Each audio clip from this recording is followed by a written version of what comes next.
விஜய் அவர்களை பற்றி. விஜய் அவர்களுடைய படம் வந்து நீங்க நிப்பாட்டி வச்சிருக்கீங்க. சென்சார் போர்டு நிப்பாட்டி வச்சிருக்கு. விஜய் அவர்களுடைய சிபிஐ வழக்கு இதெல்லாம் வந்து அவங்களே பட்ஜெட் தயாரிச்சு அல்வா கிண்டிருந்தாங்க. அவங்க போய் விஜய் படத்தை நிறுத்திக்கிறாங்க. அவங்க இந்த மாதிரி சொல்லும்போது விஜய் அவர்களை பார்த்து பிஜேபி பயப்படுதா, என்டிஏ கூட்டணி பயப்படுதாங்கிற கேள்வி கேட்டிருந்தாங்க. அதற்கு வந்து விஜயை பார்த்து திமுக தான் பயப்படுது. திமுக தான் அதற்கு பதில் சொல்லி ஆகணும் அப்படிங்கிற விஷயத்தை சொல்லியிருக்காங்க. எப்படி பாக்குறீங்க? ஆமா, பாலத்துக்கு அங்க போட்டாங்க. இவங்களுக்கு என்னங்க பிரச்சனை ஆகுது? விஜய் பிரிக்கிற ஓட்டுகள் என்டிஏக்கு சாதகமா போகும். அதுதான் அவங்களுமே சொல்லியிருக்காங்க. அது எல்லாருக்குமே தெரியுங்க. இங்க இருக்கிறவங்க தான் வளரிட்டு இருக்காங்க. விஜய் தனியா நின்னா நான் சொன்ன பிளாஸ்ட்டு, அங்க வந்தா பிளாஸ்ட்டு, அங்க வந்தா அவருக்கு லாபம். ஆமா. இப்போ அவருக்கு அவரே குழி தோண்டிக்கிறாரு. குழி தோண்டினதும் இல்லாமல் அவதூறு பேசுறார். விமர்சனம் வைக்கலாம். இப்போ கூட முன்னாடி ஒரு தம்பி என்கிட்ட கேள்வி கேட்டாப்புல, அதான் நன்றி உங்களுக்கு அவர் உதவி பண்ணார் எடப்பாடின்றதுக்காக நன்றி வேணும்னு நீங்கள் எப்படி எதிர்பார்க்குறீங்க? விமர்சனமே பண்ணக்கூடாதாங்க. விமர்சனம் வேறு, அவதூறு வேறு. நீங்கள் இன்னைக்கு பாஜகவோட அதிமுக சேர்ந்துக்கிட்டு இருக்குது. சித்தாந்த எதிரி அவர்கள் வந்து இந்துத்துவ கொள்கையில் வர்றாங்க.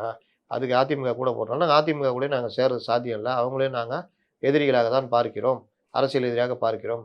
திமுக ஆட்சி வீழ்த்தப்படணுன்றதில்ல, நாங்கள் அவங்களோட கைகோர்க்க விரும்பவில்லைன்னு பேசுங்க. யார் இவங்களை இது பண்ண போறா? இல்லைண்ணே, சித்தாந்த எதிரியா பேசப்படுற திமுக இன்னைக்கு ஹெச் ராஜா அவர்கள் மருத்துவமனையில் அனுமதிக்கும் போது முதல்வர் அவர்களும் துணை முதல்வர்களுமே போய் பார்க்குறாங்க. ஆமா, அந்த அளவுக்கு அவங்களே வந்து மற்றது வேற, பர்சனலா இருக்கிற ஒரு விஷயங்கள் வேறங்கிற ஒரு விஷயத்த பார்க்கும்போது ஒரு நன்றி தெரிவிக்கிறது சாதாரண விஷயம். நீ அன்றைக்கே சொல்லியிருந்தேன்னா அது இப்ப நீ விமர்சனம் பண்ணும்போது யாரும் கேட்க மாட்டாங்க. அதெல்லாம் சாப்பிட்ட கடிக்கிறவர் தான் அவரு.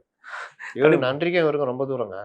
எல்லா காலத்துலையுமே நீங்க எடப்பாடி பழனிசாமி ஆட்சி நல்லா இல்லைன்னு விமர்சனம் பண்ணியிருந்தாலும் கூட அரசியல்னு சொல்லிட்டு போயிடலாம்.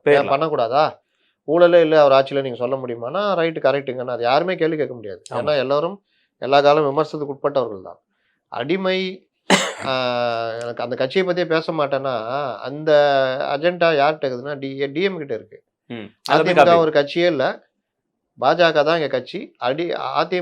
அமித்ஷா திமுக இப்படிதான் இவர்கள்.